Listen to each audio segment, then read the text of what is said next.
What's up, y'all? Thanks for stopping by the Thirsty channel.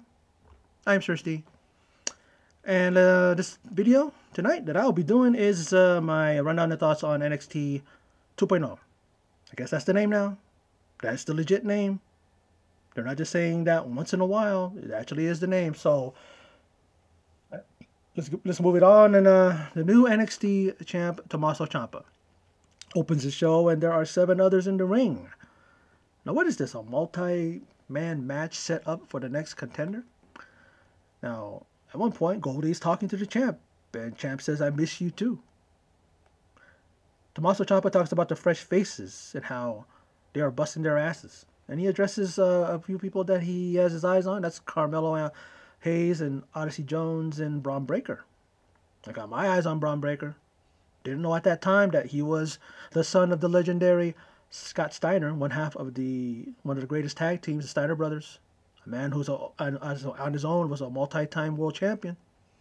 Had a pretty good, decent run as a singles competitor in WWE. Some people tend to disagree with that, but I thought it was okay.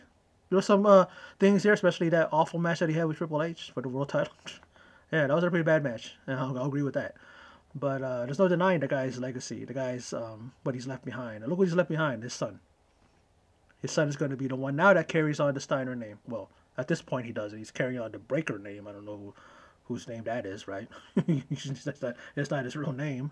Hope one day that he will get that name. He's be able to have his name.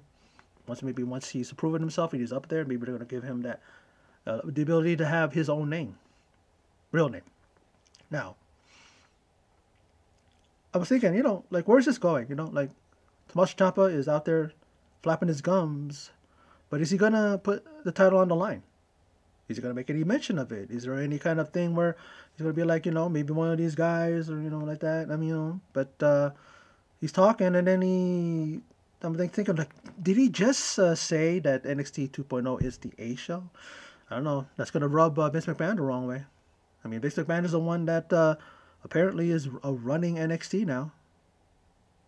You can kind of see the influence there. I saw it last week with that, what do you call it, 8-man tag, whatever that one was, right? And all this other stuff that's happening. But let's continue to go on. Cameron Grimes comes out, and he's eyeing the NXT Championship. He says that is the exact fuel to send him straight to the moon. And then LA Knight comes out and claims to have everyone beat in the Fatal 4-Way.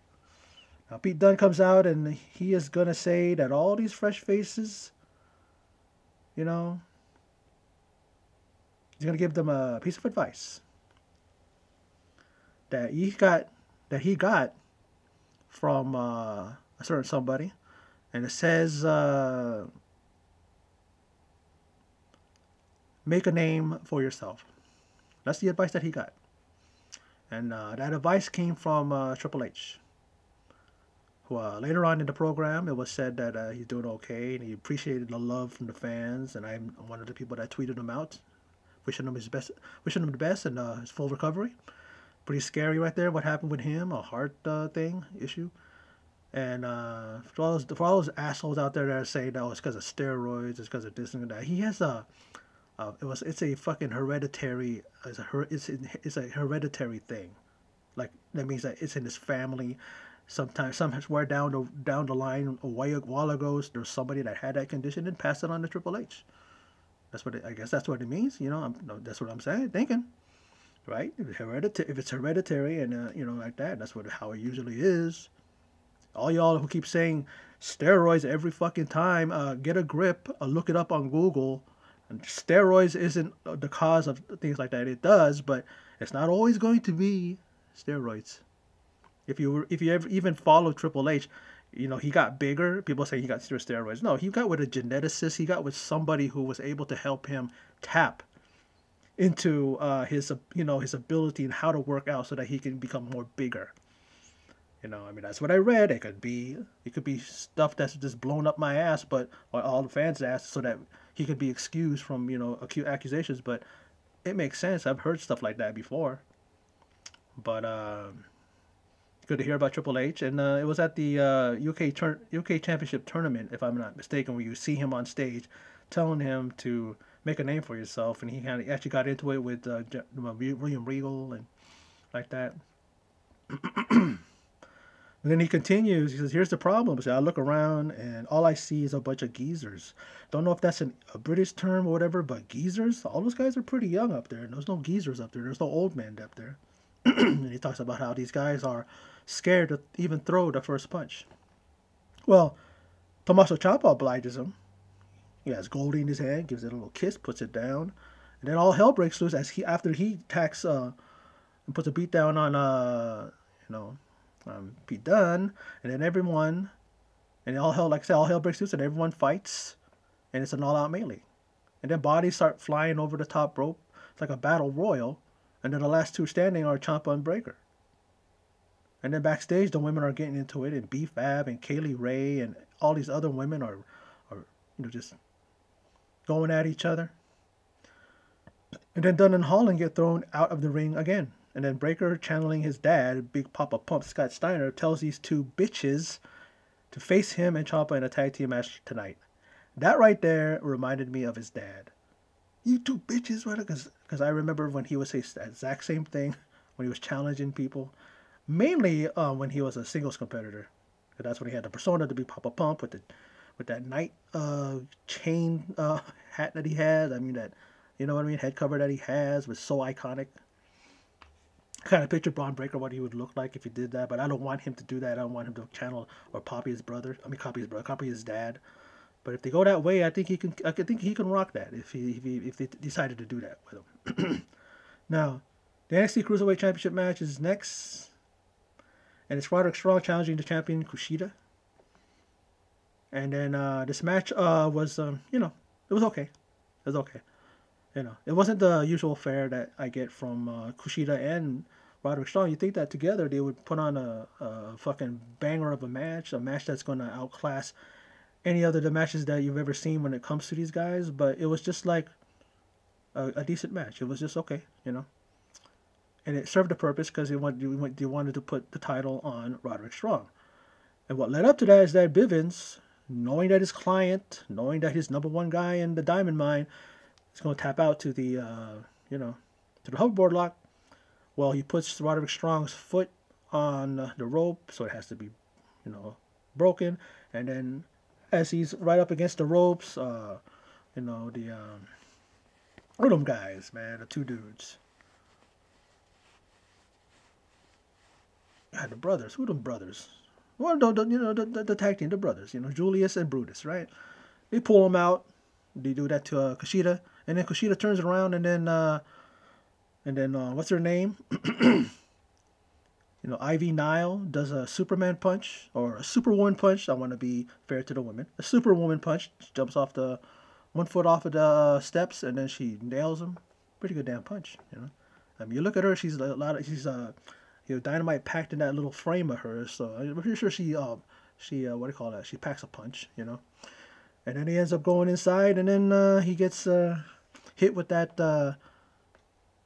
He's the Messiah of the backbreaker, and he hits him with that backbreaker move, and able to pin him. And we have a new a new champion. Strong had to get a little help from his Diamond Mine compatriots there. And they let him and allowed him to become the new champ, and that's not a surprise, It was just almost like delaying the inevitable, because when they were supposed to face off before, he was going to win the title. That was all rumored. That was all being told that, yeah, he's going to win the title. Because they want to build him up. They want to make him strong.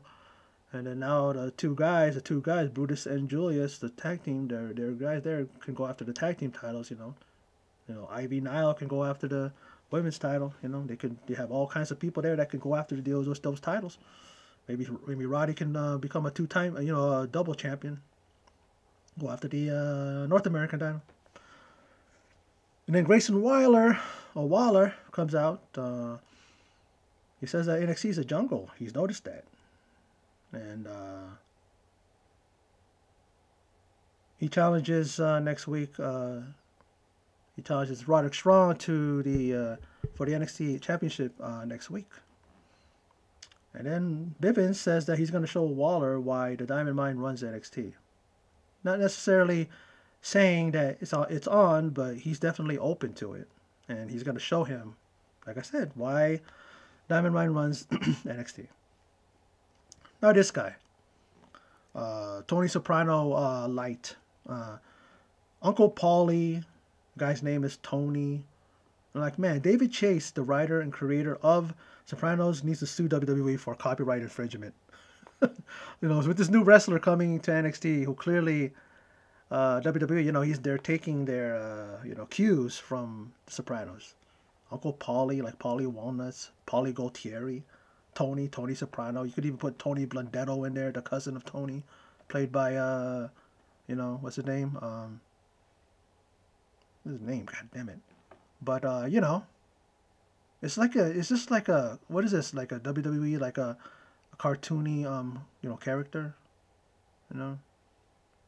I don't know. It's I'm just like watching it and I'm going, we're not an Uncle Anthony, I mean, there is an Anthony in Sopranos, but how about something else? Uncle Paulie, AJ and Vettel call him Uncle Paulie, and you got Tony. I mean, it's just like he might blow my mind away, and he might be an amazing performer in the ring, but the gimmick kind of sucks. But that's just me.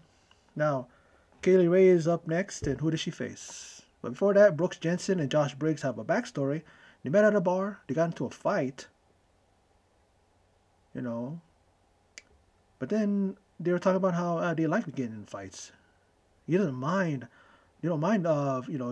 what happened to each other, because like that's their style, man. And that guy Brooks Jensen, that's the guy I was trying to remember, but his father is Bull Buchanan. A lot of people probably don't remember them, but I do. He was in Right to Censor, that faction with the Good Father and Val Venus and Stevie Richards. Even Ivory was in there, remember that? And then I think he was John Cena, when John Cena was heavily doing that rap gimmick, and then he was like B2, Bull Buchanan, 2B, so B2, and then you would always go booyah every time John Cena would do a line, what I mean?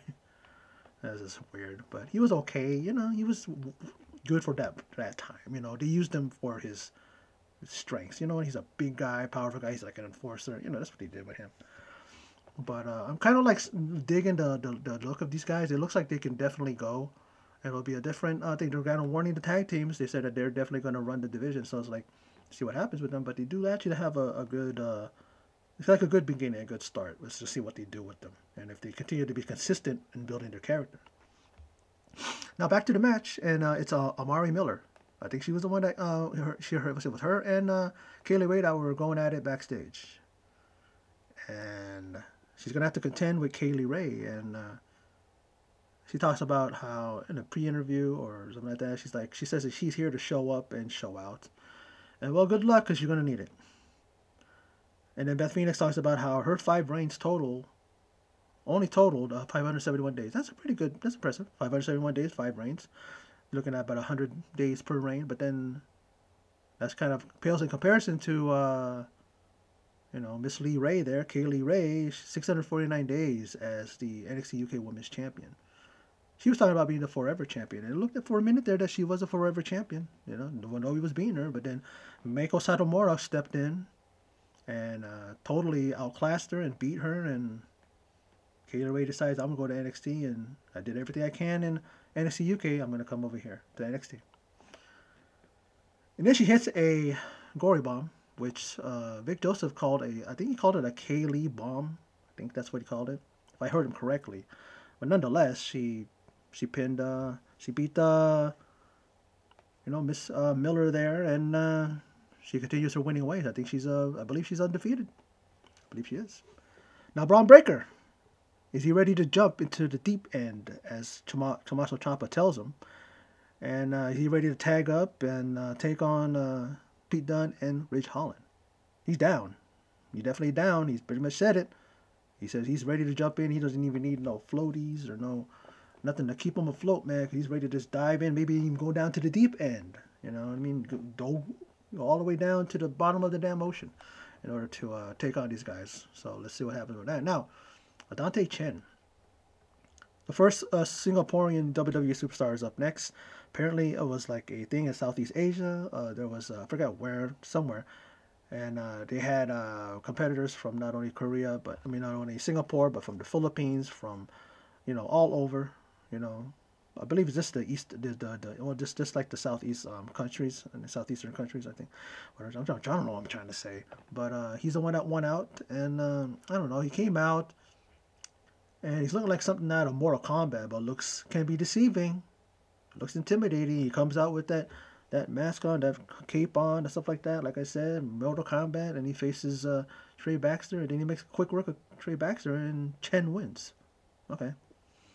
There's some type of a move, trying to describe what it was. I mean, even those guys couldn't describe what it was. It was like, say, like a sit out neck breaker bomb, something like that. I guess that's what I could say. But, okay. See what happens next week. If he competes again, let's see if it's just like a one thing, and then, he's already, we don't care about him anymore. Well, I'll give him give him another look if he does wrestle next week. Now, Andre Chase University, and Andre Chase is pointing out Odyssey Jones losing the finals in the breakout tournament, saying that he was careless and he allowed to be pinned by Carmelo Hayes. And then he gets called out by Steve. Don't know who Steve is, but that's his name. And Steve says that, he called him out first and pretty much told him that, hey, you lost to Odyssey Jones in the first round. And then he kicks him out. He's mad at him. He's angry. He said, get the hell out of here. And I guess truth hurts because he did get knocked out in the first round. That's bad. And it's reported that O'Reilly's out with broken ribs. Actually, he re-broke his ribs. And according to Beth Phoenix, it's day to day. Oh, not day to day, week to week. Now, like I said earlier, Triple H is recovering, and he's happy for the support and love that he has received. And I'm one of those people. And get well, Triple H. We want to see you back. And running NXT. Well, I hope he runs NXT. Let's see. I don't know. People are saying it's McMahon's thing now. But now, see Cameron Grimes. Cameron Grimes, he loves his money. Throws it around. He even uses it to light his cigars. And then he's up next, and I'm thinking, what the hell was his opponent trying to say? This Joe Gacy.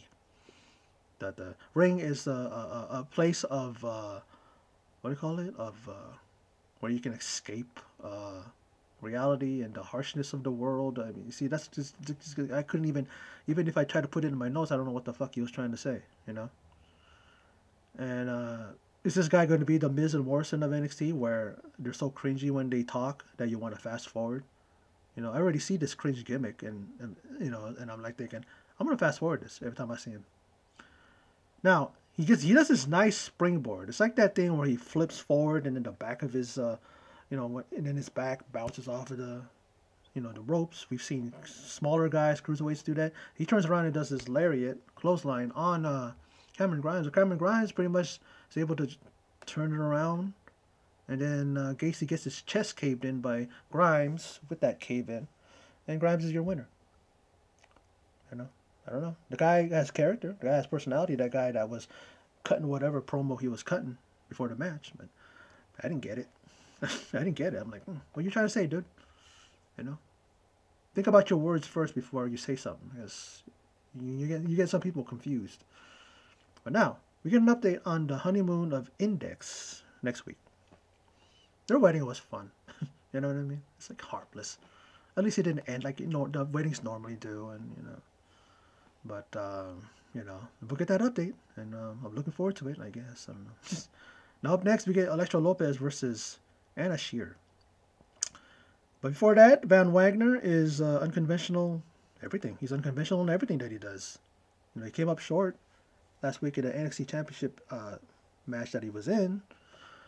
But he is 6'5" and 250 plus pounds. But is that enough there, dude? Like, you got that size, you got the weight, you got somewhat of a personality and a charisma there. But, even his father, the legendary Bo Beverly from the Beverly Brothers, if you guys watch wrestling, like I said on my Raw video, back in the 80s and early 90s, they were a top tag team. Championship, I believe they won tag team titles as well. So let's see if it rubbed off on him, and then he's like his pops. I don't know which one he was. He was Bo Beverly, but I don't know which of the two guys that I'll be looking. If I see them up in first, without the names, I probably would be like, I don't know who's Bo. Bo, I think Bo and Blake Beverly. I think that's the brothers' names, right? I don't even think they're really brothers. I'm not sure. Who knows? Maybe his last name is Wagner for real. You know, I don't know. But now this matchup. Now Lopez hits what looked like a blue thunder bomb. Pretty sloppy. The other girl, really, she was just, you could tell she was green as fuck. You know, I could see fucking grass coming out of her. She's so green, I see grass coming out of her, coming out of her, top of her tights, out of her arms. Like, and it's really impressive, really. I don't know, she hits that. And she wins the match. And then Escobar hypes up Elektra. And I'm not convinced, but whatever. Let's see what the First Lady of Legado, as she says, will do to BFAB and NXT 2.0. She says she's going to do whatever she wants, and you can see what I can do, and I'm going to do that to the entire NXT 2.0. I think it's the women's division, but then again, she did, do a number on, what do you call it? Who was that? That she, I think it was, who was that? Was that Shanti Adonis or somebody that she slammed him? She's strong. She's a big girl. She has some power there. But you hear Hit Rose music, and then of course you know what's gonna happen. I know it's the same thing. It's always a setup. BFAB, like I said, she shows up and showed out to basically take out that Amari Miller's line, and she took the fight to Lopez. And then BFAB's like, okay, her boys pulled her off her, and then she dumps in there again, And this match is a no DQ match announced, if I remember correctly, for next week. Next week's looking good because there's going to be there's also going to be there's a series of matches, and I didn't take the time to write them down, but I'll talk about them next week, so it really doesn't matter, But let's move on. Oh, the women's title. Frankie Monet's challenging Raquel Gonzalez. Okay. I remembered one match. Now, Trey Baxter. He gets some love from an admirer. Looks like one of the up and coming female wrestlers there, superstars. And like I said, I don't know who she is, but she supports him. He says, "Hey man, well look what happened out there. You saw what happened out there. We known each other for how long now?" And then she gives him a big smooch on the mouth. Even though he lost, she supports him. Who was that? Who was that? What? Wade Barry goes. Oh, maybe she has a thing for that superhero we're talking about. What do you call it? Dante Chen. Dante, what was his name? Dante, what do you call it? Dante Chen, yeah, that's right. And speaking of that, I kind of went ahead of myself. Gonzalez and Monet will face off for the title next week. And Lash Legends, that's the name of this girl, Lashing Out. That's going to be her show next week. It's going to debut. Whoopie. See, you can tell that there's an influence on Black Man because there's a talk show segment. Lash Legends. She comes out and she congratulates Monet. Says, "Hey, you're gonna have a title shot. That's cool." She looks nice. She looks like a pretty girl. Looks like she's she can talk and stuff like that. And I've never heard of her, like I said, but I will give her a chance. Maybe she'll be entertaining. Hopefully not annoying. Odyssey Jones faces two scrubs who will go by the name of Kerry Millman and Darren Capetta. Is that the son of Michael Capetta? Remember that referee from WCW? Immediately went to my head when I saw his last name. Now, I was just thinking, all the push that NXT 2.0 is doing for this brand, like showcasing new faces, and already they're in storylines and feuds, like the same example of Andre Chase and Odyssey Jones. And I'm thinking, why can't the main roster do this? Seriously. But then again, these guys some of them are going to be put on the wayside. They're going to be on catering. They're going to be on main event or whatever, or even on a thing what is that? What's that one where they have the cruiserweights on? What's the name of that? See, it's just so, I haven't watched this for a long time, I forgot. But they're going to be sending them there. You can only hope that they maintain this because it is kind of exciting because you're seeing all these new people and a lot of them are talented, namely Braun Breaker. But now let's go on. Carmelo Hayes he steps up to Grayson Waller and he lets it be known that even if you win the cruiserweight title next week, and that's another match that's that's going to happen, he could still lose in the same night. He's showing that contract that he won at the you know the breakout superstar NXT thing tournament that he won. Here's another segment put up there, right up there with Charlotte and Alexa. Alexa Bliss saying that on Twitter that Meltzer was trying too hard. Stop trying too hard to make it about yourself when he criticized. He said there's a rumor out there that it said that 1,500 people left, not to go to get a bathroom break, but they left during Charlotte and Alexa Bliss's thing. And I hate when some of these superstars, some of these people deny. They're in denial. I said, is that not natural? Sometimes people will leave, And I don't blame them for leaving for that segment. I don't give a fuck what anybody says. The segment sucks. And then this one, Mandy Rose, JC Jane, and Gigi Dolan, now known as Toxic Attraction. Great name. And of course, the same old things being said by Mandy Rose. She's like pretty much quoting Sable and Trish Stratus. That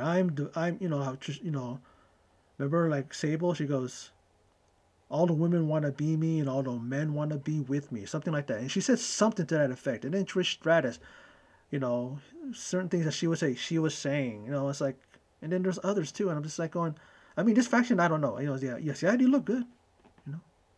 But is this pairing going to have longevity, or are they just the flavor of the month? And then I'm like thinking, man, is this cringy? Because Gigi Dolan's just pouting. And then JC is overconfident, JC Jane. And then, boys, Mandy Rose bankrupt as a character. I mean, like when I always like to say this person's money, she's bankrupt. And then her gimmick is forced. Doing this stuff with their faces and trying to make us, are they trying to like show us that they're frustrated and they're not going to take it anymore? Are they trying to scare the women that we're tough? Look at us. We just have to put, children do that. When they want you to think that they're not scared and you don't mess with me, and they pout. That's what Gigi Dolan was doing the whole time. And then Mandy Rose goes, well, Gigi Dolan doesn't care what you think, so then why is she pouting? Like she's letting people get to her. That's what it looks like to me. It's like, like I said, she's not money. She and Toxic Attraction are going to have people wanting a refund. Because, Toxic Attraction, they're an attraction. People like to go watch an attraction. And then if the attraction isn't what they want or what they were thinking, give me my money back. And then, WWE Women's Championship, Tag Team Champions of NXT are watching. And they're open to defending their titles against Toxic Attraction. And then that's another championship, another match next week.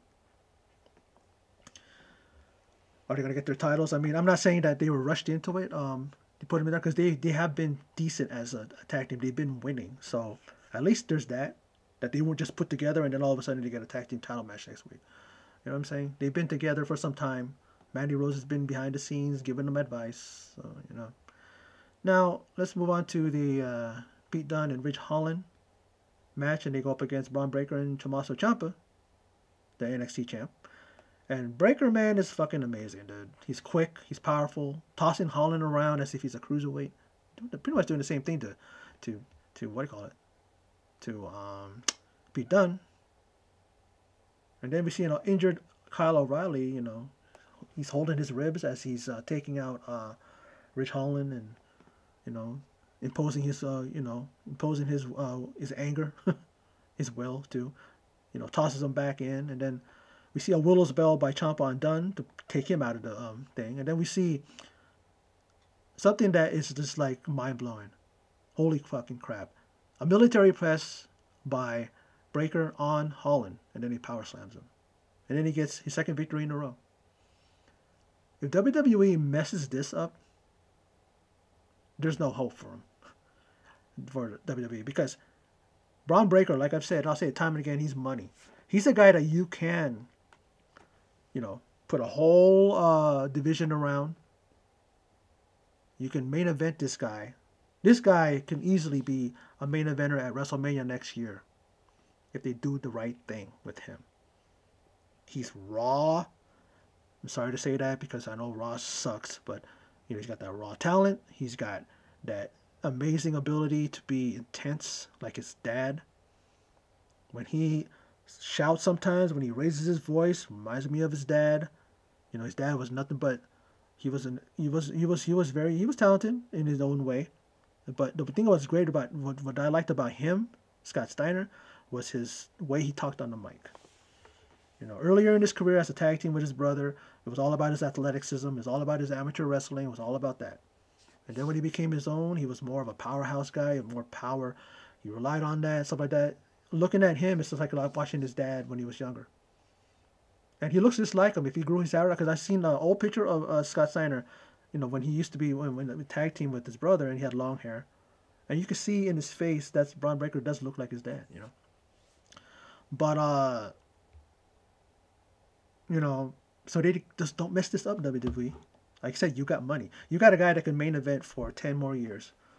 You know, when Roman Reigns is no longer, you know, viable, or no longer he's you know, makes, you know, he's not a marquee guy. You got this guy waiting in the wings, you know.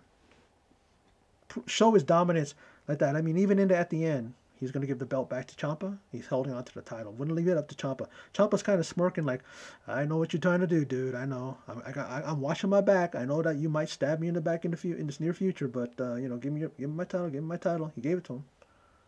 And so there's a little bit of a thing there. You know, are they going to, you know, before year's end, or maybe in the beginning of the new year, are we looking at the next next NXT champion in Bron Breakker? It could be. I'm behind this guy. I really am a guy that's going to champion this guy, and I'm going to, if someone asks me who's one of the new rising stars, I'll be like, this guy named Bron Breakker. And I go, well, he's Scott Steiner's son. And if the person knows Scott Steiner, they go, oh, shit. He'll probably ask, why does he have that dumb name? But I'll tell him straight up, hey, you know, that's just his name, but don't look at that. Don't judge him by that. Look at what he's bringing to the ring. Bringing to the, you know, to NXT, bringing into the ring, bringing to his opponents. This guy's a beast. If he did what he did to Ridge Holland and then that doesn't convince you and you think he's a flash in the pan, look again. The guy knows how to move in the ring. The guy knows what he's doing. It's amazing. A lot of times these guys who are second generation superstars can't wrestle for shit. They got a $1 million body, right? All the tools when it comes to their looks, but then they can't wrestle for shit in the ring. And then there's people who can wrestle in the ring and have all the tools, but then they don't have the charisma or the ability to speak on the mic, you know? This guy has both. You know what I mean? He has both. So, you know, don't mess it up, WWE. Don't mess it up in your NXT. You got a money-making guy right here. A guy that definitely can, at the NXT level, can main event the takeovers. And then when he goes over to the main roster, dude, give him everything. Man, give him the world. Give him bullet points and let him talk on his own. Don't script him. You know what I'm saying? But that's a long ways from now. The guy's still young, so he's just starting out. So, you know, it's just a wait and see kind of thing. But anyway, that's my video, which has gone a bit too long, but had a lot to talk about. But that's my video, like I said. And for those of you who stopped by, checked it out, appreciate it. I thank you very much. And in closing, as always, take care.